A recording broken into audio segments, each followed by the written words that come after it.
Poznata nam je priča o vladaru Carstva nebeskog. Ne, to nije predsjednik zdravstvene organizacije Tedros Ghebreyesus. Da, kroz veronauku i ili Bibliju smo čuli dosta toga o Izraelu. Dobro onda, vratimo se osnovnim stvarima. Na engleskom egg znači jaje, verovatno kao simbol ponovnog početka.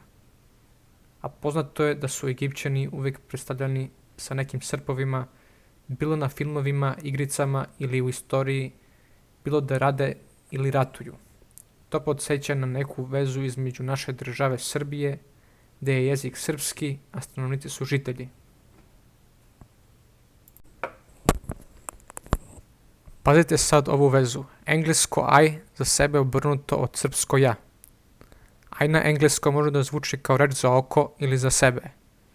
Rusko ja kao obrnuto latinično r, kada se spoje r i rusko obrnuto, za ja dobija se slika koja podsjeća na piramide i sunce, a između dva r je i, što je način kako Englezi pišu ja.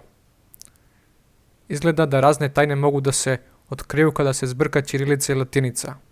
Egirat.